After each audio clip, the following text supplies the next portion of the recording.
ओम शांति। 19 जून के आज तपस्वी जीवन के विशेष वाक्य हैं। मनसा सेवा के लिए मन बुद्धि व्यर्थ सोचने से मुक्त होनी चाहिए। मनमना भाव के मंत्र का सहज स्वरूप होना चाहिए। जब हम सहज स्थिति बना लेंगे तो व्यर्थ से मुक्त हो जाएंगे। जिन श्रेष्ठ आत्माओं की श्रेष्ठ मनसा अर्थात संकल्प शक्तिशाली हैं, शुभ भावना शुभकामना वाले हैं, वह मनसा द्वारा शक्तियों को दान दे सकते हैं। समझे? अन्यथा मनसा शक्ति की सेवा इतनी सहज नहीं है ना? व्यर्थ से मुक्ति पाना होगा। मातश्री जी की मुख्य धारणाओं में से एक बहुत विशेष मनसा सेवा से भी ताल्लुक़ रखती है। ये मम्मा ने अपने लिए कोई कामना नहीं रखी। बाप के दिए हुए खजाने को क्या हुआ? बाप के दिए हुए खजाने से सदा संपन्न रही, इसलिए सर्व की मनोकामनाएं पूर्ण करने के लिए कामधेनु माँ बन गई। हमें भी परमात्म खजानों से स्वयं को भरपूर रॉयल संस्कार धारण करने हैं और हमें भी कभी किसी से कोई कामना नहीं रखनी है। ध्यान रहे, अगर हमारे अंदर कहीं कोई कामनाएं जन्म लेती रहेंगी तो वो निष्प्रह भाव जागृत नहीं होगा। आज 19 के बाबा के महावाक्य हैं। मीठे बच्चे, तुम महान सौभाग्यशाली हो क्योंकि तुम्हें भगवान वह पढ़ाई पढ़ाते हैं जो अब तक किसी भी ऋषि मुनि ने नहीं पढ़ी है। आज का प्रश्न है, ड्रामा की कौन सी भावी तुम बच्चे जानते हो जो दूसरे मनुष्य नहीं जानते हैं? उत्तर है, तुम जानते हो। क्या जानते हो? इस रुद्र ज्ञान यज्ञ से विनाश ज्वाला प्रज्वलित हुई। अब सारी पुरानी दुनिया इसमें स्वाहा हो जाएगी। यह भावी कोई टाल नहीं सकता है। यह ऐसा अश्वमेध अविनाशी रुद्र ज्ञान यज्ञ है जिसमें सारी सामग्री स्वाहा होगी। फिर हम इस पतित दुनिया में नहीं आएंगे। इसे ईश्वर की भावी नहीं, क्या कहेंगे? ड्रामा की भावी है। गीत है, मुखड़ा देख ले प्राणी जरा दर्पण में। ओम शांति। तुम बच्चे भी मनुष्य हो और यह मनुष्यों की सृष्टि है। इस समय तुम ब्राह्मण धर्म के मनुष्य बने। बाप शिक्षा देते हैं आत्माओं को। आत्मा को अभी अपने स्वधर्म का पता पड़ा है। हम आत्मा इस शरीर को चलाने वाली है। आत्मा का यह रथ है। शरीर क्या है? आत्मा का रथ है। जैसे बाप आकर के इस रथ में सवार हुए, माना ब्रह्मा बाबा के रथ पे सवार हुए ना, तुम्हारी आत्मा भी इस रथ पर सवार है। सिर्फ आत्मा को यह ज्ञान भूल गया है कि हम आत्मा शांत स्वरूप है। हमारे रहने का स्थान ही मूल वतन में है। यह शरीर हमको यहाँ मिलता है। ऐसी ऐसी बातें अपने आप से बैठकर करनी है। बाप कहते हैं तुम आत्मा शांत स्वरूप हो। अगर तुम चाहो हम शांति में बैठें तो अपने को आत्मा समझ शांति धाम के निवासी समझो। थोड़ा समय शांति में बैठ सकते हो। मनुष्य शांति ही मांगते हैं। मन को क्या चाहिए? शांति चाहिए, यह आत्मा ने कहा। परंतु मनुष्य यह नहीं जानते कि मैं आत्मा हूँ, ये भूल गए। एक कहानी भी है ना, रानी के गले में हार पड़ा था, फिर क्या हुआ? ढूंढती थी बाहर, हार था गले के अंदर। लोगों ने कहा ना, भाई कहाँ ढूंढ रही हो, जरा अपने गले में तो देखो। अब तो बाप भी समझाते हैं शांति तो तुम्हारा स्वधर्म है। बच्चों ने समझा हम आत्माएं शांत स्वरूप हैं, यहाँ आई हैं पार्ट बजाने। तो क्या हुआ? इन ऑर्गन से जब डिटैच हो जाते हो तो आत्मा शांत है। आत्मा अपने स्वधर्म में जितनी देर चाहे बैठ सकती है। चाहे हम इस शरीर से काम न करें, शांत में बैठ जाओ। यह है सच्ची शांति। इनको तुम ढूंढते नहीं। तुम्हारा स्वधर्म शांत है, अभी यहाँ पार्ट बजा रहे हो। बाप द्वारा मालूम पड़ा है हमने 84 जन्मों का पार्ट बजाया। इन 84 जन्मों के चक्र का कोई को भी पता नहीं है। सिर्फ तुम बच्चे ही समझते हो। क्या समझते हो? पहले हम सूर्यवंशी राजा व प्रजा थे, फिर चंद्रवंशी, फिर वैश्यवंशी, सो शूद्रवंशी बने। अब फिर से क्या बनना है? हमको सूर्यवंशी बनना है। तुम बच्चे सृष्टि के आदि मध्य अंत को जान गए हो। जब ये जान गए हो तो ये भी जान गए हो तुम कितने सौभाग्यशाली थे। बाप तो यथार्थ बात समझाते हैं। क्या है यथार्थ? कि यही मार्ग सद्गति का मार्ग है। यह समझाना है कि सर्व का सद्गति दाता एक है। अभी जान गए हो कि हमको बाबा आकर 21 जन्मों के लिए सद्गति प्राप्त करा रहे हैं। बाहर वाले मनुष्य इन बातों को नहीं जानते, जानते ही नहीं। तुम ब्रह्मा कुमार कुमारियाँ ही जानते हो। कोई पूछते हैं अरे तुम बीके क्या जानते हो? परीक्षा तो होनी ही चाहिए ना। ब्राह्मण और ब्राह्मणी हो, अरे ब्राह्मण ब्राह्मणी हो भी या नहीं हो, अगर तुम ब्रह्मा के बच्चे हो। दुनिया वाले कई बार विविध प्रकार से प्रश्न पूछते हैं, शास्त्रार्थ करने के मूड में होते हैं। अगर तुम ब्रह्मा के बच्चे हो तब तो सृष्टि चक्र को भी जरूर जानते होंगे ना।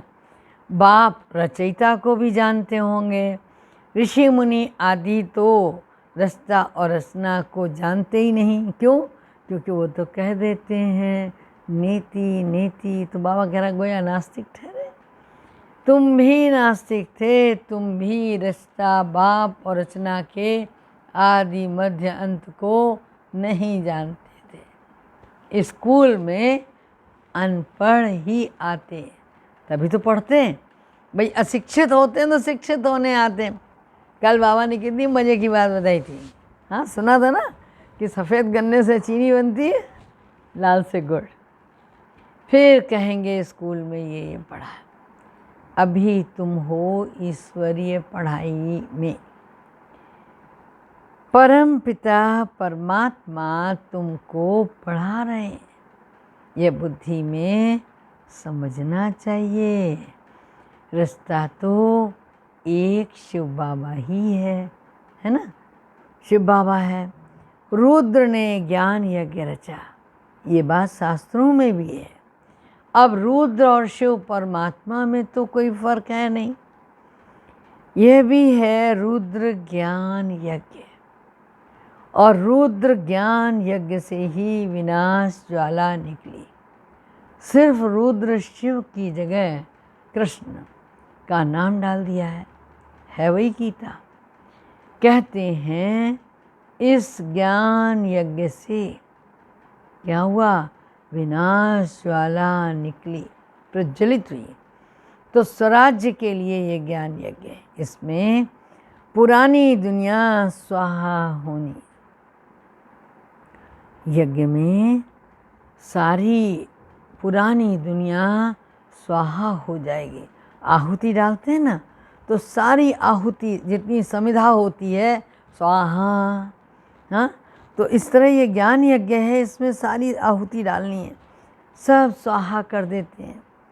तो इस रुद्र ज्ञान यज्ञ में सारी पुरानी दुनिया स्वाहा हो जाएगी।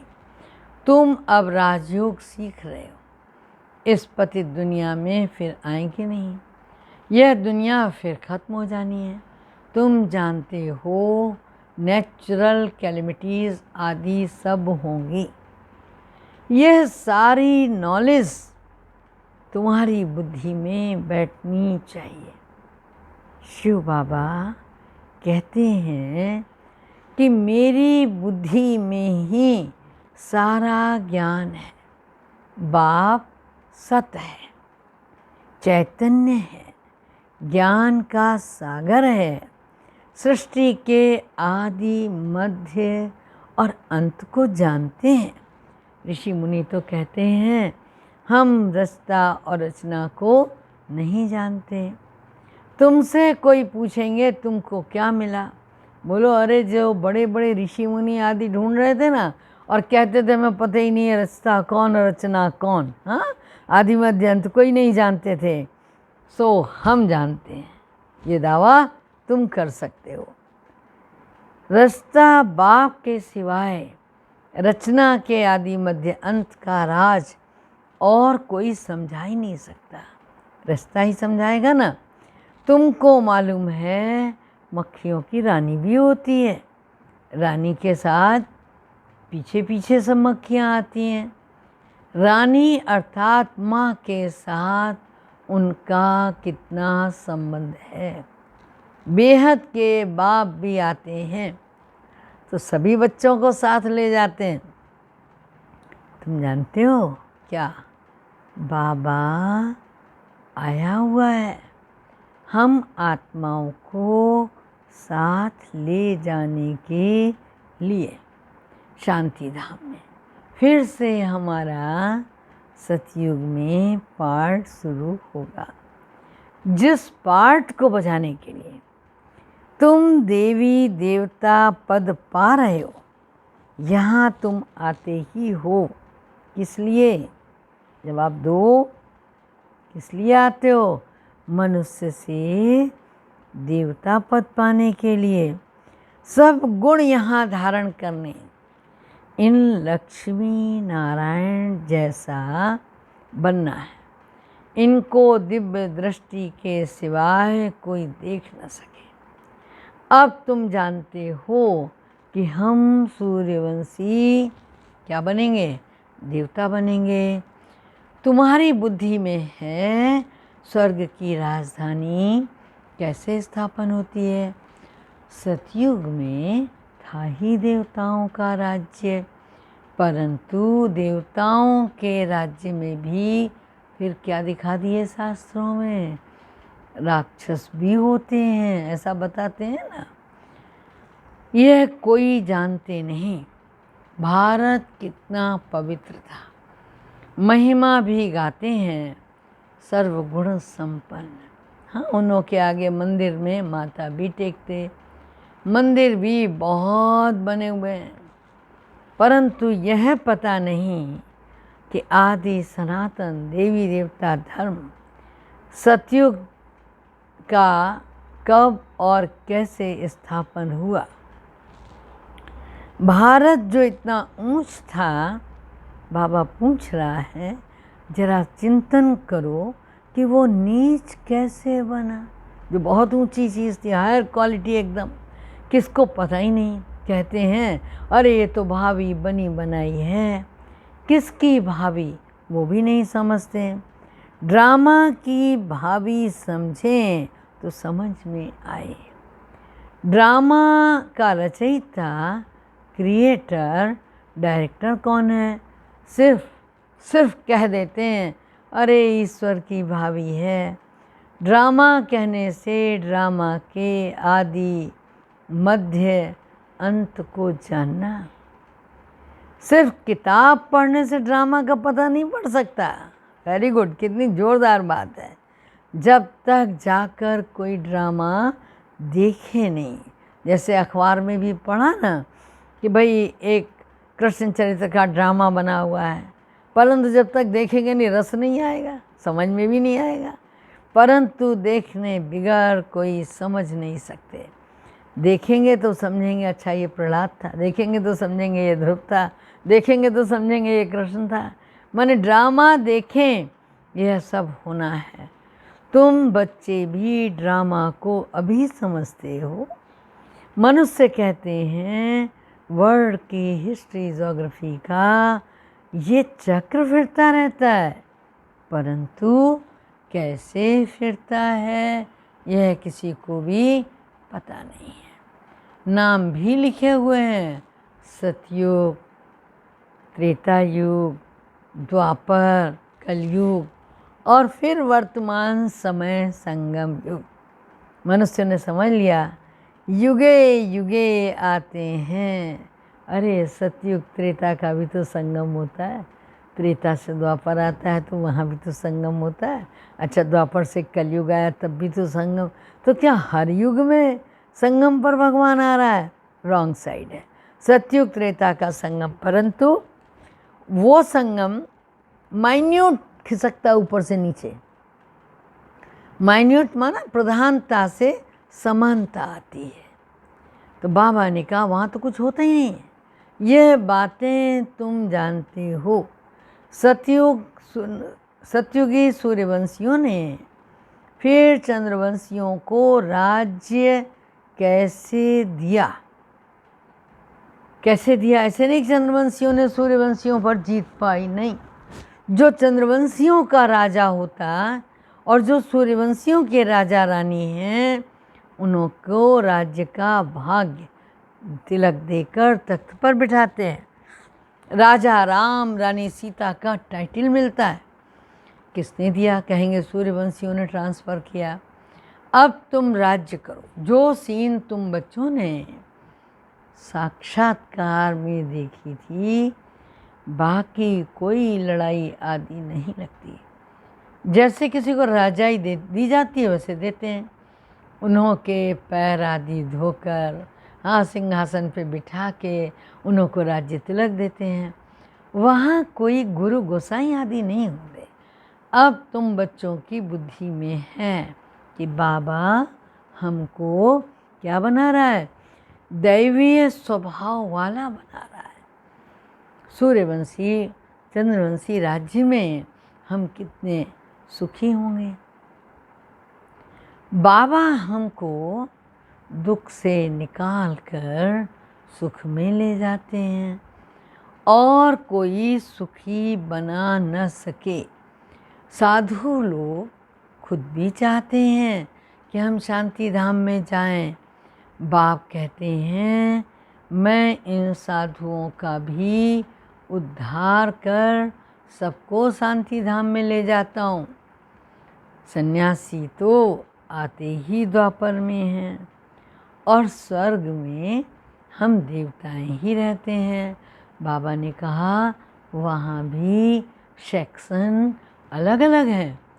सूर्यवंशियों का अलग है, चंद्रवंशियों का अलग है, फिर इस्लामी, बौद्धि, सन्यासी आदि जो भी आते हैं ना, सबका अलग अलग सेक्शन बना हुआ है।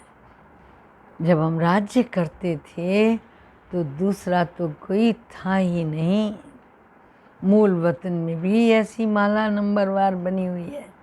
आदि सनातन देवी देवता धर्म वालों की है पहली बिरादरी, फिर बिरादरियां निकलती रहती हैं।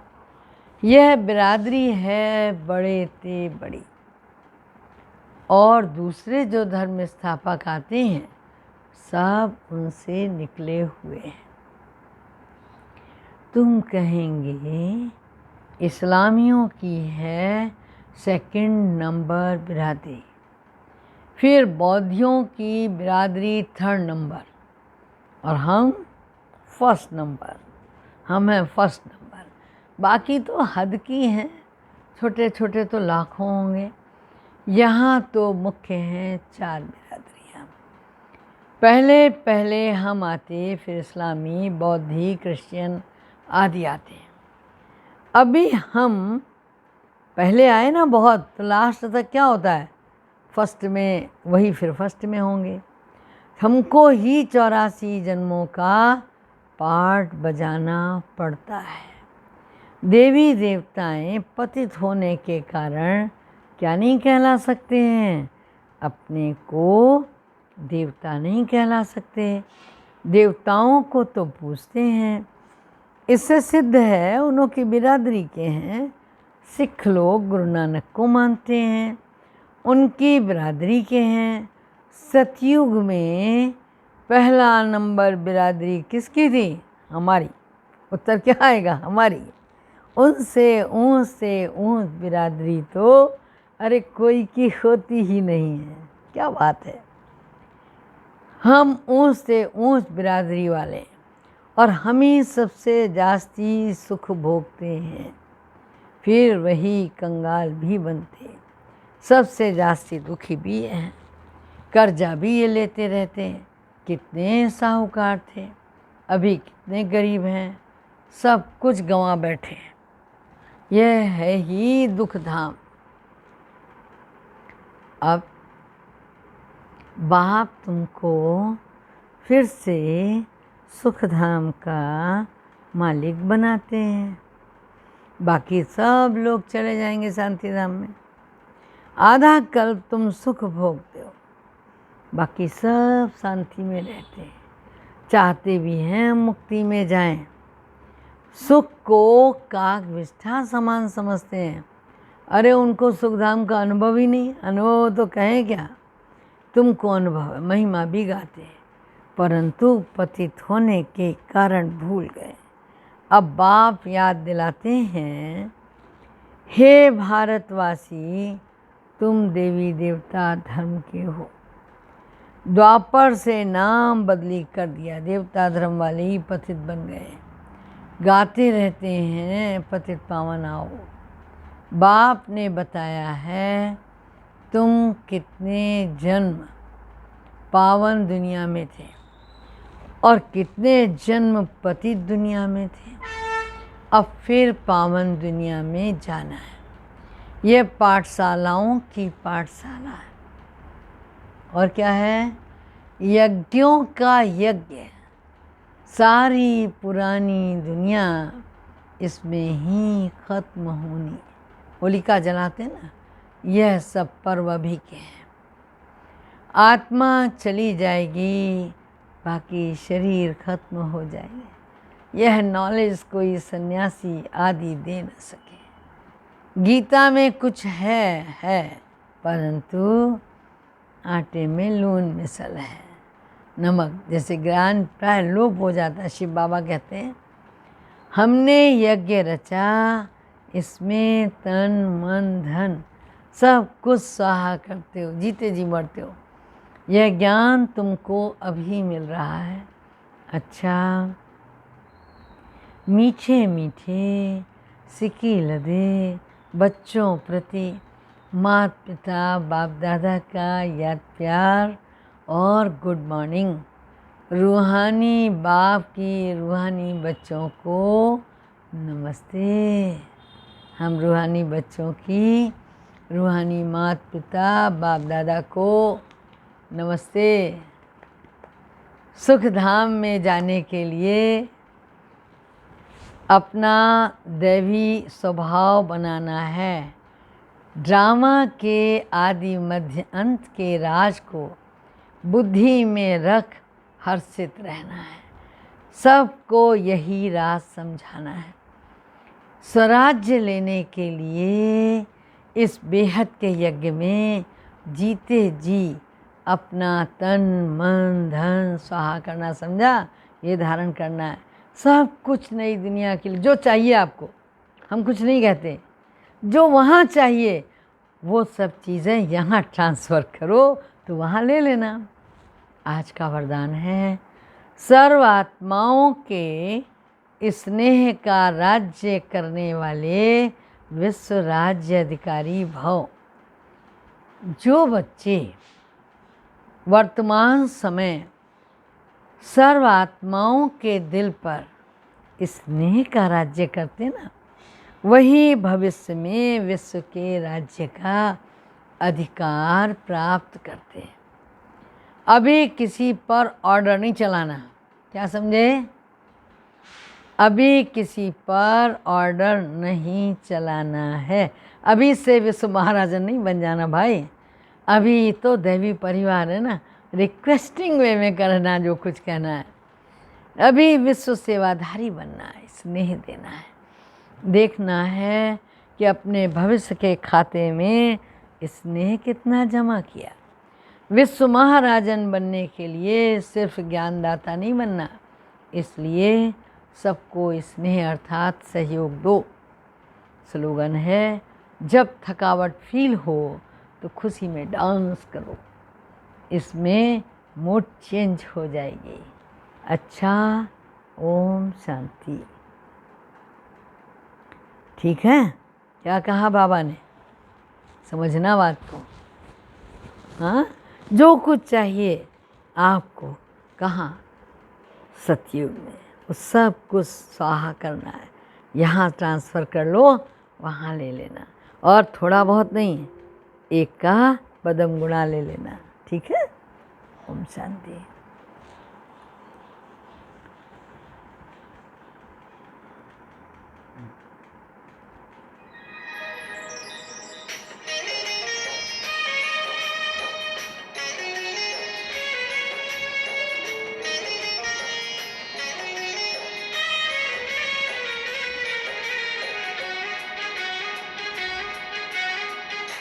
खुशी में गा रहा है वाह बाबा वाह, गोद में मिली है हमको आपकी पनाह, गोद में मिली है हमको आपकी पनाह।